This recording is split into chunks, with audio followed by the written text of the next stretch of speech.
मराठी माणूस मराठी पाहिजे महाराष्ट्रामध्ये, मराठीच पाहिजे महाराष्ट्रामध्ये, हिंदी नाही पाहिजे. ते त्यांनी वक्तव्य केलं ते सगळं फालतू केलंय त्यांनी. आता भैयाचं म्हणलं का बोलायचंच नाही. इलेक्शन आलं की काहीतरी बडबड तर त्याचा निषेध तर करायलाच हवा. मग राष्ट्राकडे सक्षम आहेत त्याला उत्तर द्यायला, आपण काय देणार. झारखंडचे भाजपचे खासदार आहेत निशिकांत दुबे. त्यांनी असं वक्तव्य केलंय की मराठी माणसं आमच्या जीवावर जगतात, मराठी माणसांना आम्ही पोचतो. याशिवाय त्यांनी मनसे अध्यक्ष राज ठाकरे यांना सुद्धा आव्हान दिलंय की आमच्या इथे येऊन दाखवा. तर या सर्व वक्तव्यावर एक मराठी माणूस म्हणून आणि मुंबईकरांना नेमकं काय वाटतंय, त्यांचं यावर काय मत आहे, जाणून घेऊयात मुंबईकरांकडूनच. ते त्यांनी वक्तव्य केलंय ते सगळं फालतू केलंय त्यांनी. एकदम थर्ड क्लासचा आहे तो. म्हणजे तो आता भैयाचं म्हणलं का बोलायचंच नाही. आणि तो तिथे त्याच्या तिकडे आहे म्हणून तो बोलला. त्यांनी महाराष्ट्राचं बोलायचं ना असं आमच्याबद्दल. पण ते आहे ते सगळं चुकीचं केलंय. पुढे त्यांनी असं पण म्हटलंय की राज ठाकरेंनी इकडे येऊन दाखवा. अरे पण तू ये ना पहिला, मग आम्ही आमच्या महाराष्ट्रात तुम्ही येत आहे ना. महाराष्ट्रात तुम्ही येत आहे ना इकडे आमच्याकडे. का आम्ही आलो तुमच्याकडे? मग तुम्ही या पहिले आमच्याकडे, मग आम्ही येऊ तुमच्याकडे. त्यांनी असं पण म्हटलंय की मराठी माणूस जगतोच आहेत, पण टाटा बिर्ला पण आमचे आहेत. तर मराठी माणसं, अरे टाटा बिर्लाच मग तुम्ही आमच्या महाराष्ट्रावर कमवताय ना. राज्य कोणाचं आहे? महाराष्ट्र मराठी माणसाचं आहे. मराठी माणसाचं राज्य आहे तिथे. तुम्हाला ते आमचे नियम लागणारच, तुम्हाला ते पाळायचेच आहेत ते नियम. तुम्ही नाही येत कसं मराठी यायलाच पाहिजे. बाकीच्या कसं आहे ते भैया असलं तर काय आला, तुला पण यायला पाहिजे. माझं मत म्हणजे असं आहे की महाराष्ट्र हा मराठी माणसाचा आहे आणि महाराष्ट्रात त्यांनी मराठीचा घोळ घातलेला आहे. भाषांबद्दल हे सगळं खोटं आहे. मराठी माणूस भले तो गरीब असला तरी कष्ट करून जगणारा मराठी माणूस आहे. तो कधी कोणाकडे हात पसरणार नाही. तो स्वतःच्या बळावरच जगलेला आहे. राज ठाकरेंना पण त्यांनी चॅलेंज केलं की आमच्या इकडे येऊन दाखवा. आमच्या इथे म्हणजे कुठे येऊन दाखवा? ते आहेत युपी बिहारचे. काय नाही, युपी बिहारचं काय आलं माहितीये, ते मागे बाबासाहेब आंबेडकरांनी ते हे केलेलं की मराठी आणि हिंदी याच्यामध्ये वाद झालेला. तर एक मताने ते हिंदी म्हणजे हिंदी चालू झालं. खरं म्हणजे मराठीच हे पाहिजे सगळीकडे. मराठी माणूस मराठीच पाहिजे महाराष्ट्रामध्ये, हिंदी नाही पाहिजे. आणि अशा वक्तव्य म्हणजे जर खासदारच जर असे बोलत असतील तर अशा यांना काय आळा घातला पाहिजे? घातलाच पाहिजे.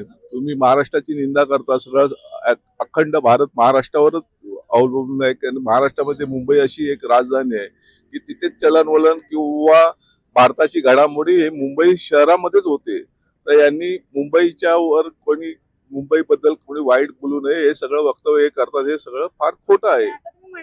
टाटा बिर्ला यांचे विचार वेगळे होते. त्यांचे भारतासाठी विचार होते. जरी बाहेरून आले असतील टाटा, तरी त्यांचे विचार किंवा कुठल्याही कारणासाठी त्यांनी बरंच काही सहकार्य केलं, मदत केलं. टाटा बिर्लांचे विचार यांच्या डोक्यात नाही बसू शकत. हे टाटा बिर्ला नाही होऊ शकत. बोलणं हे चुकीचे, दोघेही बोलतात ते चुकीचं बोलतायत. हिंदुस्थानात राहणारा माणूस याचा भेदभाव करायचा नाही. हा मराठी गुजराती सगळे आपण भाऊबंद असतो. हे लक्षात ठेवायचं. काहीतरी इलेक्शन आलं की काहीतरी बडबड सुटायचं. दिस इज नॉट गुड. हे सगळं हे आहे, स्टंट आहे. Forget it.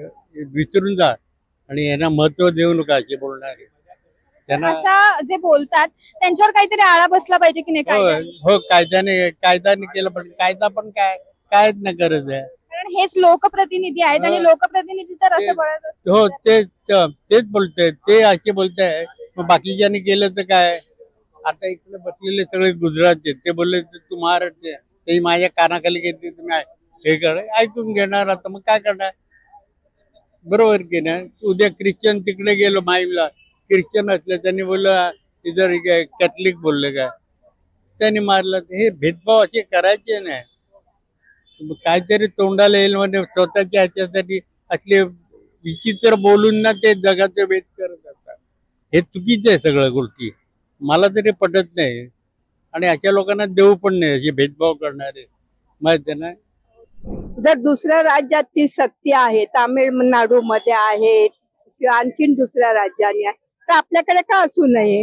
असायलाच हवी. तर त्याचा निषेध तर करायलाच हवा. आणि त्यांनी राज ठाकरेंना पण चॅलेंज दिलं की आमच्या इकडे येऊन दाखवा. नाही, ते काय करणार? काही करू शकत नाहीत. हे दोघे जर एकत्र असतील ना तर ते काहीच करू शकत नाही. काय नाही, एवढं उलट सुलट सगळं चाललेलं आहे ना की प्रत्येकाने प्रत्येक गोष्ट वाक्यावर व्यक्त व्हायचं म्हटलं तर ह्याच्यातच सगळं आयुष्य जाईल आपलं. त्यामुळे बस ते बोलले हे त्यांचं मत झालं. तेवढी बोलली ते. राज ठाकरेंना त्यांनी चॅलेंज दिलं की आमच्या इकडे येऊन दाखवा. मग राज ठाकरे सक्षम आहेत त्याला उत्तर द्यायला, आपण काय देणार? ते जमिनी वगैरे विकतात आणि त्याच्यावर पैशावर फक्त जागायचा प्रयत्न करतात. ते काहीही कशामध्ये इन्व्हेस्टमेंट करत नाहीत, कुठल्याही कष्ट करायची तयारी नसते आणि मग ते आरामात त्याला मग जागा आरामात. मी आतापर्यंत मी फक्त उबर आणि ओलान जातो किंवा आणखीन कशात.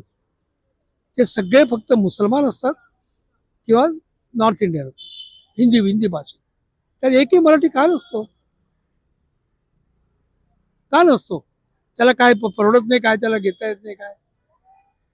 फक्त त्या आता ते काय रॅपिडो निघालाय ना बाईक, त्याच्यामध्ये सापडतात 2-4. पण बाकी तो काही हिंमत करायला, बिझनेस करायला तयारच नाही. कष्ट करायला लागतात. हे वाटेल तसे तिकडे वाटेल सगळे इस्त्रीवाले फक्त भैया असतात. हे का असतात? इस्त्री करता येत नाही याला. आणि मग बाकी मग अनएम्प्लॉयमेंट. त्याला फक्त त्याला सरकारी नोकऱ्या हव्यात, आराम हवाय आणि सरकारी नोकरी करून ते सबकॉन्ट्रॅक्ट देतात माहिती आहे ना. हे जे सफाई कामगार वगैरे आहेत त्यांना 15,000 20,000 ते पगार असतो. ते आपल्या पदरी ठेवतात 5,000 रुपये देऊन, उरले 10,000ची मजा करतात, काहीही काम करत नाही. काम करायची इच्छाच नाहीये आणि मग बोंब का मारतात की नोकरी देत नाही, हे करत नाही, ते करत नाही. आम्ही सगळे कष्ट करू आम्ही वरती आलेलो आहोत. पण तरी आपल्या भाषेचा आदर केला पाहिजे की नाही? त्यांना तेही शिकायचं नाही. भाषेचा आदर ठीक आहे, भाषा करायला पाहिजे, भाषेचा आदर करायला पाहिजे. त्या राज्यामध्ये जाऊन तिथली भाषा शिकली पाहिजे, त्याच्याबद्दल दुमत नाहीये. पण कष्टाची तयारी नाहीये. त्याला फक्त आराम पाहिजे. पहिल्या वर्षापासून काहीही लायकी नसताना फक्त जमिनी आहेत, त्या जमिनीला आता किंमत आली आहे. कारण हे सगळे येऊन बिझनेस करतात, त्यामुळे जमिनीला किंमत आली आहे. ती जमीन विकून टाकतात. त्या जमिनी सगळ्या रत्नागिरी त्या सगळ्या भागात गेल्या. कोणी कोणाला विकले हो? शेतकऱ्यांनी आम्हाला विकल्या नाही. मग तो मधला आम्हाला तो विकतो तो मेहता असतो. हे कसं काय? त्या मेहताला कोणी विकल्या? ते कोणी त्याला विचारत नाही की जमिनी का विकतोयस तू. बाकी सगळं कुठलीही प्रोजेक्ट आणला तर पहिला विरोध आणि मग सांगायचं ते तिकडे जातात प्रोजेक्ट. मग कुठे जातील प्रोजेक्ट? म्हणजे सगळीकडनं गळचेपी करू अशी ब्लॅकमेलिंग नाही करू शकत. मग ते कुठे तर जाणारच. आपण पाहिलं की काही जणांचं असं मत आहे की महाराष्ट्रात राहता तर मराठी आलीच पाहिजे, तर काहींचं असं मत आहे की मराठी माणूस उद्योग व्यवसायात उतरत नाही, त्यामुळे त्यांनी यावर काही बोलूच नाही. तुमचं या वक्तव्यावरती नेमकं काय मत आहे हे आम्हाला नक्की कमेंट करून कळवा आणि अशाच पॉलिटिकल अपडेटसाठी पाहत राहा माय महानगर लाईव्ह.